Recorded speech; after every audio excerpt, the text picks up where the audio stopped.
You are now entering a recorded field transmission from the Department of Lost Places. This is archive entry 034. The subject of this record is known as the Garden of Moonflowers. Among the many botanical sites preserved within department archives, none appears to operate according to quite the same understanding of time. Most gardens depend upon sunlight, seasons, weather, the measured progress of days. The Garden of Moonflowers appears devoted to another rhythm entirely. It blooms by moonlight, not metaphorically, not symbolically, literally. The earliest verified account originates from the notebook of a traveller who became lost while crossing a range of low hills beneath a full moon. Unable to locate the path home, she continued walking through silver-lit fields until she noticed a gate standing alone amongst the grass. Beyond the gate stretched a garden. Every flower was open. Every flower glowed. The traveller remained there until dawn. When daylight arrived, both the garden and the gate had vanished. The account might have remained an isolated curiosity had similar reports not emerged over subsequent decades. The descriptions varied in detail, yet certain elements appeared with remarkable consistency. A gate, moonlight, a garden, and flowers unlike any recorded elsewhere. The department eventually recognized the reports as references to a single location, a garden that appears only after nightfall. Visitors typically encounter the site during periods of quiet development. Not dramatic change, not crisis, not breakthrough, the slower periods, the seasons during which little seems to be happening, when progress feels difficult to measure, when growth appears invisible. The garden seems unusually attentive to such circumstances. Arrival occurs shortly after moonrise. Visitors often discover a path they do not remember noticing before, a gate standing where none should exist, a stone archway illuminated by silver light, a narrow trail winding through darkness. The entrance varies, the destination remains constant. Beyond the threshold lies an enclosed landscape of extraordinary beauty. Moonlight fills every corner of the garden, yet no visible source can be identified. The light appears woven into the place itself.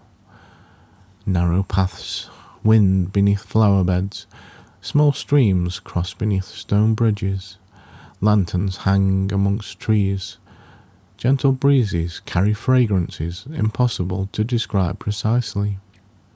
Everything feels calm, not still, alive.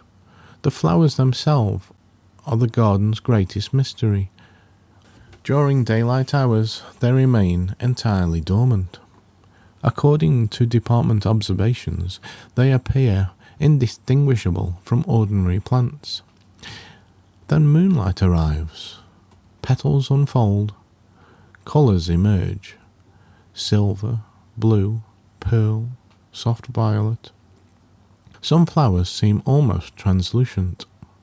Others emit a faint glow visible even at considerable distance. The garden transforms, not suddenly, gradually. The department considers this process central to understanding the site. Nothing in the garden rushes. One of the first locations encountered by most visitors is known as the Crescent Walk. The path curves gently through rows of moonflowers, opening at different stages. Some are only beginning to bloom, others stand fully open, A few prepare to close. Together they create a living timeline. Visitors frequently pause there, observing how each flower occupies its own moment without competing with the others. One surveyor later recorded, "None of them appeared concerned about blooming too slowly." The department continues to cite this observation in ongoing research. Further into the garden lies a circular clearing known as the Pool of Reflections. A perfectly still pool occupies the centre.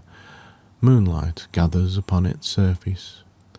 Visitors expecting ordinary reflections are often surprised. The pool rarely shows faces. Instead, it reveals growth. Not physical growth, personal growth. Acts of patience, moments of learning, small kindnesses, quiet achievements. The sort of developments people often overlook because they occur gradually. The pool appears dedicated to making the invisible visible. Several surveyors describe leaving the clearing with a renewed appreciation for progress that cannot easily be measured. The garden seems highly skilled at revealing subtle things. Near the northern edge stands a grove known as the Orchard of Waiting Trees. The trees bear silver fruit unlike any species recognized by botanists. Curiously, no fruit ever appears fully ripe. Visitors frequently ask why. The answer usually arrives from a figure occasionally encountered amongst the trees. Department records refer to them simply as the gardener. Descriptions vary considerably, as they often do. Yet one conversation appears throughout dozens of independent reports. Visitors eventually ask when the fruit will be ready.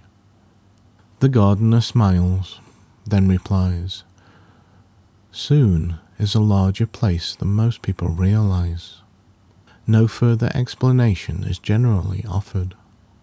The statement has become one of the most frequently quoted observations associated with the archive. The department suspects it contains much of the garden's philosophy. Further pathways lead toward one of the most unusual locations within the grounds, the Field of Unseen Roots. At first glance, the field appears unremarkable. Flowers bloom beneath moonlight. Grass moves gently in the wind. Nothing seems unusual. Then visitors notice the ground glowing faintly beneath their feet. Networks of silver roots stretch beneath the soil, connecting flowers, trees, streams, entire sections of the garden. The hidden network is vast, far larger than the visible landscape above. The garden appears eager to demonstrate a simple truth. Much of what supports growth remains unseen. Roots, practice, patience, consistency, time. The visible blossom receives attention. The invisible foundation makes it possible. Many visitors linger there for extended periods, watching the roots pulse softly beneath the earth. The experience is often described as reassuring. The department has noted a recurring theme amongst witness reports. The garden rarely teaches through explanation. It teaches through observation. Visitors are invited to notice, nothing more. And somehow that proves enough. As midnight deepens, the flowers reach their fullest bloom. Silver pathways shimmer. Lanterns glow among branches. Moonlight settles across every surface. The garden feels complete, yet never finished.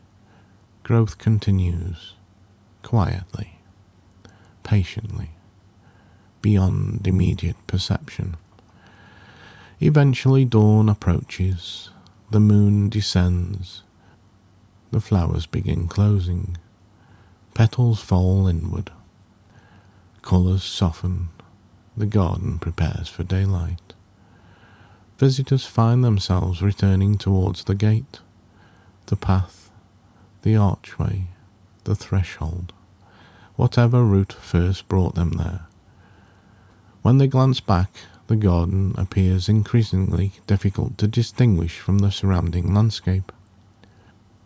By sunrise it has vanished entirely, yet many visitors leave carrying something unexpected. Not inspiration, not revelation, trust. Trust in processes too gradual to observe directly. Trust in growth occurring beneath awareness. Trust that unseen roots may already be doing their work. The department classifies the Garden of Moonflowers as type, nocturnal botanical archive, lunar growth site, developmental observation garden, access level frequent, most commonly encountered during periods of gradual growth, learning, healing, or personal development. A final note from the archivist. The modern world often celebrates visible progress, milestones, achievements, arrivals. The garden concerns itself with another category entirely. The slow developments that occur quietly, the roots before the blossom, the practice before the mastery, the patience before the harvest. Moonflowers understand this instinctively. They spend entire days preparing for a bloom that may last only a few hours. Yet they bloom all the same. Perhaps there is wisdom in that. This concludes archive entry 034.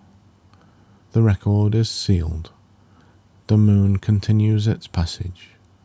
The flowers continue opening. The roots continue their patient work below. End transmission.